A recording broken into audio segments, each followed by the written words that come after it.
Bonjour, 242 informatique pour vous servir par la voix de Etem Rochenman de la maison Makoso, premier du nom. Dans cette vidéo, nous allons aborder notre deuxième séance sur Excel, au cours de laquelle nous allons étudier ensemble les fonctions de base de Excel. Nous allons voir comment appliquer une fonction dans Excel et nous allons aussi voir le référencement des cellules. Tout de suite, pour commencer, définissons quelques termes importants pour la compréhension de ce module. Qu'est-ce qu'une formule? Une formule est une expression mathématique permettant d'effectuer des calculs dans une cellule. Une formule peut contenir des opérateurs mathématiques classiques ou des fonctions de calcul plus complexes prédéfinies dans Excel, telles que somme, nombre, max, min, etc. Comment définir une formule avec Excel? Dans Excel, toute formule commence par le signe égal. Celui-ci est suivi par l'expression de calcul. Ainsi, si l'on souhaite additionner 2 et 5 et afficher le résultat dans une cellule, cette cellule doit contenir le texte, on va dire égal 2 plus 5, qui correspond à la formule 2 plus 5. Par exemple, sur la feuille de calcul, nous souhaitons réaliser l'opération 2 plus 5. Donc ainsi, nous ferons égal 2 plus 5. Et en faisant entrer, on a le résultat attendu. Je vais recommencer ici. Nous souhaitons réaliser une opération simple, 10 plus 5. Alors, puisqu'une formule commence par le signe égal, donc je fais la déclaration de la formule avec égal, je donne la valeur 10 et l'opérateur arithmétique plus 5, entrée, j'ai le résultat. Pour afficher les fonctions disponibles ou encore les fonctions prédéfinies sur Excel, il suffit de cliquer sur F de X. Ici, nous avons donc une capture, disons une fenêtre qui nous donne l'ensemble des fonctions prédéfinies de Excel. Et d'où les fonctions des bases qui s'affichent. Nous avons la fonction somme. On peut lire ici, calcule la somme de nombres dans une plage de cellules. La fonction moyenne renvoie la moyenne, donc espérance arithmétique des arguments qui peuvent être des nombres, des noms, des matrices, des références contenant des nombres. La fonction si vérifie si la condition est respectée ou renvoie une valeur si le résultat d'une condition que vous avez spécifiée est vrai et une autre valeur si le résultat est faux. Lien hypertexte crée un raccourci pour ouvrir un document enregistré sur votre disque dur, un serveur de réseau ou sur Internet. NB, qui signifie nombre, détermine le nombre des cellules d'une plage contenant des nombres. Max donne la valeur la plus grande parmi une liste des valeurs, ignore les valeurs logiques et le texte.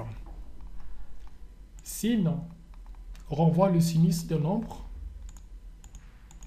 Somme si additionne des cellules spécifiées selon un certain critère. Alors donc on va s'arrêter là. Ce sont là les fonctions que l'on peut utiliser. Bien sûr qu'il y en a plusieurs. Donc tout de suite, commençons par des petits tests. On veut réaliser des opérations simples. Je vais supprimer ça. Notre premier exercice sera un calcul simple qui nous permettra, par exemple, d'enregistrer les notes d'élèves et calculer la somme totale des notes et faire à la fin la moyenne. Ce qui signifie que nous allons utiliser deux formules, la somme et la moyenne. Donc, commençons par créer notre petit tableau qui va contenir la liste des élèves et l'échelle de notation. Alors, donc ici, je vais prendre un tableau à partir d'ici. Donc, je vais modifier l'affichage. Voilà. Je commence par la cellule E. C'est un choix. Il n'y a pas d'exigence. Ça peut se commencer ici, pourquoi pas, à partir de la première cellule, partant de la gauche.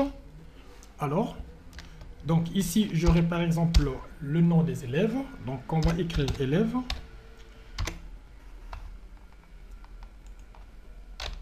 Note 1. Alors, comme j'ai dit autrefois avec Excel, hein, les informations sont quelquefois saisies de manière automatique. Excel se compter. Note 1, si je veux continuer à incrémenter note 2, note 3, donc ce n'est pas la peine de saisir encore note, note, note, note. Il suffit d'appliquer ce qu'on appelle recopier une formule. Donc, la série de données, si vous voulez, il suffit de placer le pointeur de la souris juste là. Vous avez un petit objet, un petit plus. On passe d'une colonne à une autre. Voilà, là, ça s'incrémente. Note 2, note 3, note 4. Et voilà. Ici, je vais demander l'opération somme. Et là, je vais demander la moyenne. Et voilà. Maintenant, je vais essayer de former le tableau. Je sélectionne, ça, nous l'avons déjà vu. Donc ici, je vais ajouter les bordures. Donc on se place sur accueil. On va mettre toutes les bordures. Toutes les bordures. Voilà, mon tableau est créé. Je vais faire comme la dernière fois, enlever le quadrillage. Il faut s'habituer à ce que nous faisons. Donc voilà, le quadrillage est enlevé. Voilà, j'ai un tableau. Maintenant, je vais saisir le nom des élèves. Admettons que le premier élève s'appelle élève 1. Et je vais faire pareil pour éviter la saisie répétée. Donc, on va faire comme ça. Voilà. Donc, on a élève 1, élève 2, élève 3, élève 4, élève 5, 6, 7 et 8. Alors, donc ici, pour les notes, puisqu'il s'agit d'un exercice, je sais que les notes, par exemple, pour le niveau primaire, varient entre 0 et 10. J'ai besoin ici, j'ai envie de saisir des notes de façon aléatoire. Pour celui-ci, la note 1, je mets 10. La note 2, je mets 5. La note 3, et puis ainsi de suite. Alors, ceci va prendre du temps. Excel donne une fonction qui permet de générer aléatoirement des notes, des valeurs si vous voulez. Donc, la fonction s'appelle aléa.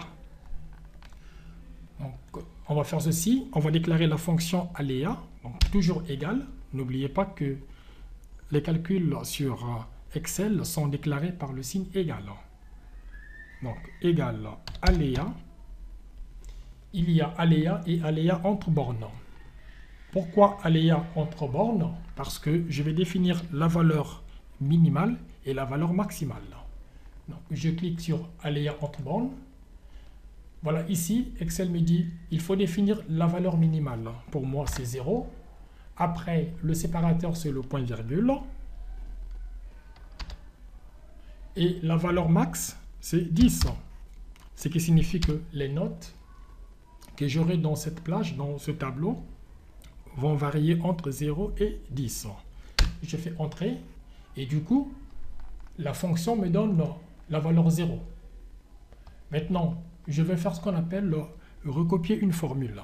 Donc, il suffit de faire apparaître le petit plus dont nous avons déjà l'habitude. Je clique sans lâcher et je glisse pour obtenir les 4 notes. Voilà. Ce sont des valeurs aléatoires. Ici, j'ai 2, j'ai 10, j'ai 0, j'ai 9. Et j'ai fait la même chose pour remplir mon tableau. Et voilà, j'ai toutes les notes de façon automatique. Chaque fois que je fais entrer, les valeurs changent. Les valeurs changent. C'est des valeurs aléatoires. Donc, la fonction utilisée, je vais l'écrire ici, c'est la fonction aléa. Aléa.entre bornes. Voilà. C'est pas une virgule, c'est un point. Voilà, c'est la fonction aléa entre bornes qui permet de générer automatiquement des valeurs. Maintenant, le but pour nous, c'est de réaliser la somme des notes.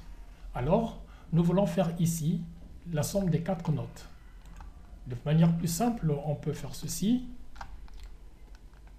On peut faire égal 10 plus 1 plus 10 plus 1 et entrer, ça me donne 22. Ce ne sera pas une valeur correcte. Pourquoi? Parce que j'ai utilisé le contenu des cellules. Avec Excel, dans les calculs, il faut faire extrêmement attention. On n'utilise pas la valeur contenue dans la cellule, mais plutôt on utilise les références des cellules, de sorte que la formule reste inchangée, mais le résultat change en fonction du contenu de la cellule. C'est-à-dire, au lieu de saisir une fonction statique qui contient les mêmes valeurs, alors que les valeurs de plage ont déjà été modifiées, donc on va procéder par une fonction ou bien une formule qui sera composée des cellules, des coordonnées des cellules. Par exemple, la note 1 a pour coordonnée B2. La note 2 a pour coordonnée C2. La note 3, D2. La note 4, ED. Donc, dans la formule, j'aurai égal. Il suffit de cliquer ici. Excel récupère les coordonnées de la cellule. Je fais le signe plus. Excel récupère les coordonnées de la cellule. Je fais plus. Excel récupère les coordonnées de la cellule. Plus. Il récupère les coordonnées de la cellule. Et entrée. Là, j'ai le résultat qui sera dynamique en fonction des valeurs des cellules contenues dans cette formule. Alors, ça, c'est une méthode qui n'est pas aussi efficace parce que on aura des plus, des plus, des plus, des plus. Admettons qu'on ait une plage importante, donc on aura une expression mathématique assez longue. Alors, pour faire mieux, on va supprimer ça. Nous allons faire appel à la fonction somme directement. Donc, qu'est-ce qu'on va faire? Égal, on écrit somme. Voilà, Excel nous propose les fonctions commençant par somme. Nous avons besoin de la somme, donc je fais double-clic. Là, j'ai ici somme, nombre 1, nombre 2. Nombre 1, moi je veux la plage. Il faut juste cliquer ici et glisser sur toutes les cellules faisant partie de la formule. J'ai sélectionné ici, comme l'on peut voir, 4 colonnes. Donc 4 colonnes, je dirais 4 cellules. La première, la deuxième, la troisième, la quatrième. Alors Excel ici le représente sous forme de plage. On a dit l'autre fois que la plage, les cellules, est un ensemble de cellules contiguës, commençant par la première à gauche en haut, jusqu'à la dernière à droite en bas, en diagonale. Alors, on va vérifier ici, B2. B2, c'est la première cellule, et E2, c'est la dernière cellule. Entre B2 et E2, il y a C2 et D2. Une fois que cette expression est écrite, quand je fais entrer, j'ai le résultat 20, qui est un résultat correct par rapport aux valeurs que nous avons ici. 7 plus 2 plus 9 plus 2. Mais lorsque les valeurs des cellules changent, la formule aussi change automatiquement. Donc, non, pardon, la formule, elle ne change pas, mais le résultat change en fonction des valeurs contenues dans les cellules. Ça, c'est la première chose. Nous souhaitons faire la somme des valeurs, plutôt des notes de chaque élève ici, sachant que nous n'avons calculé que pour le premier élève. Maintenant, pour faire la somme des autres, on ne va pas répéter les mêmes opérations. On va faire juste ce qu'on appelle sur Excel recopier une formule. Donc, il faut juste cliquer ici. Voilà notre formule, si vous voulez. Je fais double-clic pour l'afficher. Sinon, on fait tout simplement F2. On clique sur la cellule et on appuie sur la touche F2 du clavier pour afficher la formule. Voilà, c'est très simple. Alors, pour appliquer cette formule sur les autres cellules, il suffit de revenir ici. On est déjà habitué maintenant à le faire. Je clique et je glisse. Je couvre, je parcours si vous voulez toutes les cellules concernées. Quand je lâche la souris, et j'ai les résultats qui se mettent automatiquement. Ça, c'est le point fort de Excel. Ça aide beaucoup dans la réalisation des calculs complexe.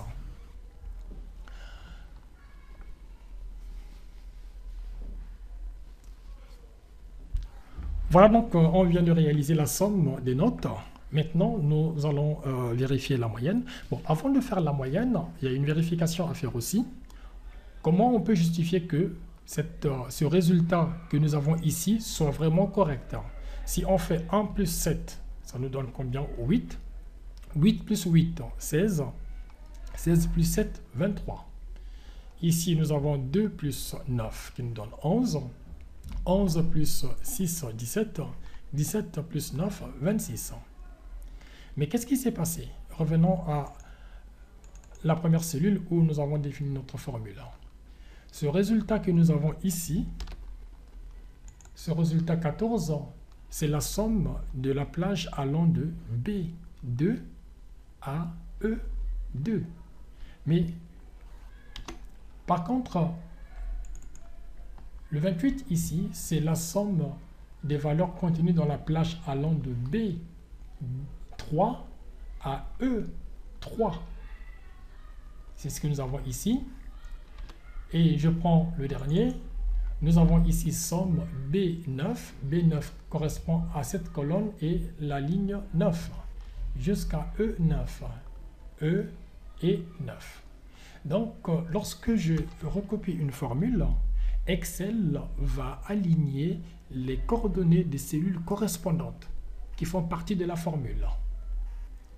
Et on fera la même chose pour la moyenne. Donc maintenant, vous savez comment faire. Pour définir la moyenne, on sait très bien que la moyenne, c'est la somme des valeurs divisée par le nombre des valeurs. Au lieu de faire égal toute la somme, c'est-à-dire que 10 plus 0 plus 3 plus 4 divisé par 4, on fait appel à la fonction moyenne. Donc moyenne, je prends la fonction prédéfinie moyenne qui me demande ici nombre 1, nombre 2. Pour moi, c'est la plage. Donc, je choisis ma plage en définissant les 4 cellules de la plage. Je ferme. Entrée. Voilà, j'ai la moyenne. 3,2. Et je fais la même chose pour les autres élèves. Je fais recopie de formule. Et voilà. Voilà donc dans cette démonstration, nous avons appris à appliquer la formule somme, la moyenne et la fonction aléa entre bornes, et nous avons aussi compris comment recopier une formule. Alors à partir du même tableau, disons du résultat obtenu, nous allons appliquer la fonction max qui permet de trouver la valeur la plus grande, la fonction min qui permet de trouver la valeur la plus petite, et la fonction nombre qui permet de trouver le nombre des valeurs contenues dans une plage. Alors, commençons par la fonction max. Nous allons définir ici des cellules. On va dire, là, on aura le résultat de max. Et dans cette cellule, on aura le résultat de min. Et ici, on aura le résultat de nombre. Je vais créer un petit tableau ici. J'ajoute les bordures. Donc, ce sera dans accueil, toutes les bordures. Est-ce qu'on voit ça? Voilà, toutes les bordures. Alors, commençons par max. Je veux avoir la moyenne la plus grande.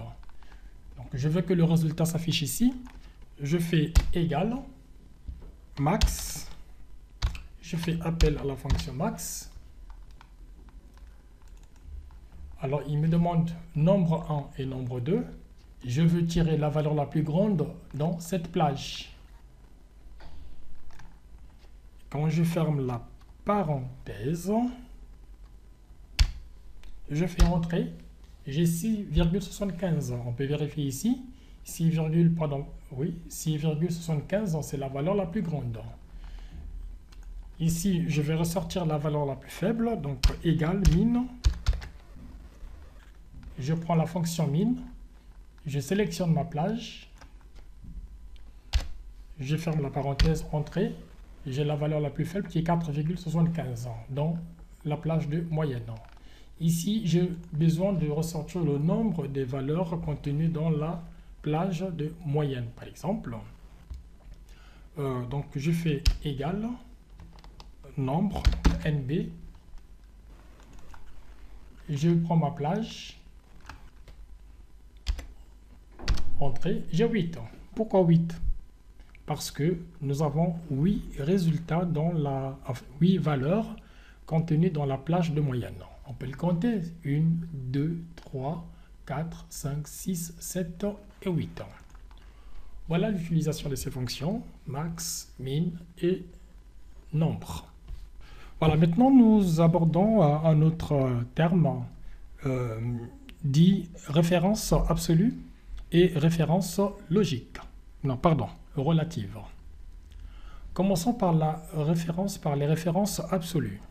Nous savons que les cellules sont représentées par leurs coordonnées. Par exemple, cette cellule a pour coordonnées, la cellule du résultat max a pour coordonnées B 13. Donc, admettons, on a ici B et 13. C'est une cellule. La cellule contenant le résultat min, donc ici 1,5, et a pour coordonnées C13. C13, comme ça. Voilà, maintenant pour définir une référence absolue, cela va consister à fixer les coordonnées des cellules de sorte que celles-ci ne changent pas lorsque la formule sera recopiée. C'est-à-dire, on va appliquer dans cette cellule B13, on va ajouter le signe $ et $. Donc on aura $B, $13.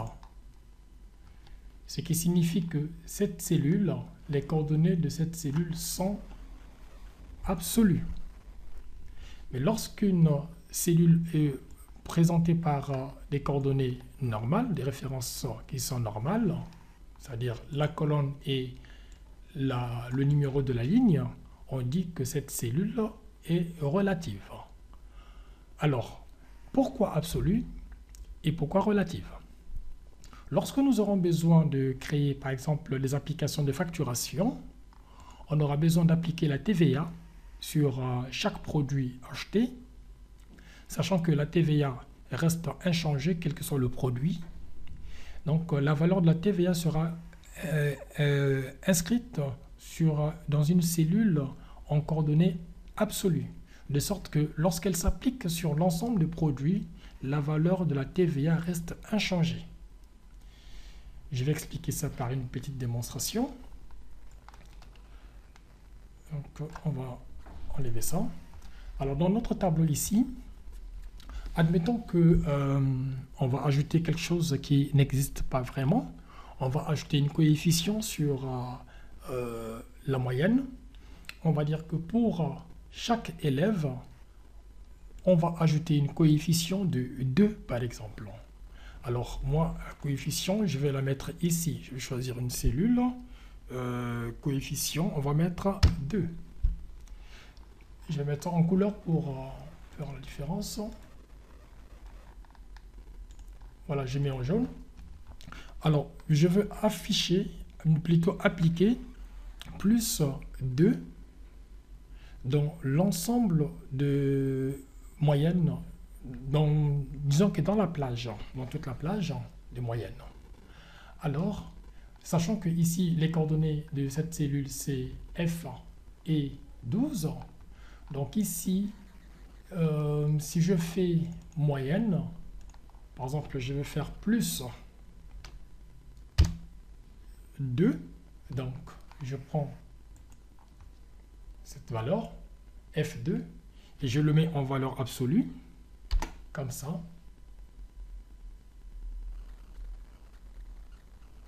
Donc, $F et $12, si je fais entrée, j'aurai ici 9. 9, ça veut dire que c'est la moyenne trouvée plus 2 qui donne la valeur 9. Donc, à la base, la moyenne, c'est 7.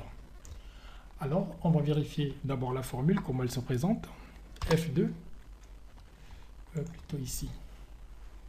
F2. Voilà.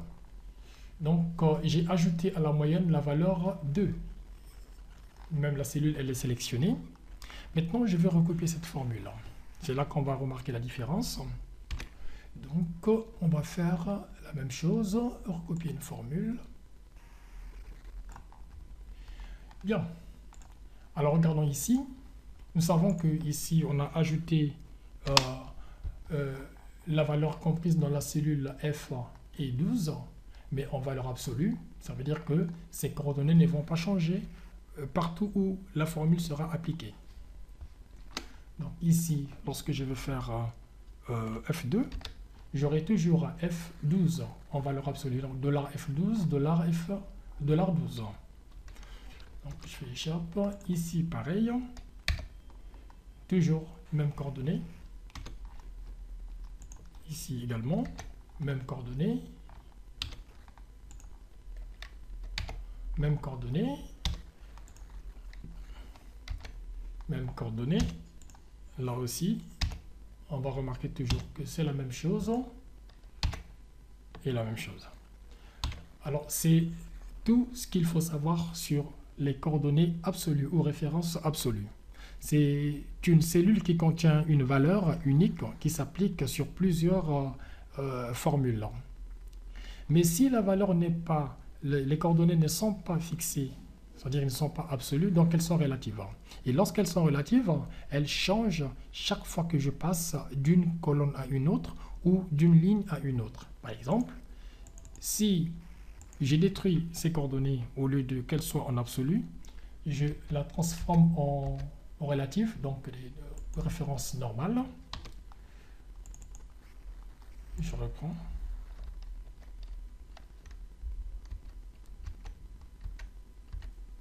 Voilà, et j'applique. Il va toujours appliquer plus 2. Mais ce qui va se passer, regardez, j'ai F12. Maintenant, si j'applique la fonction qui permet de recopier la formule, il va se passer quelque chose.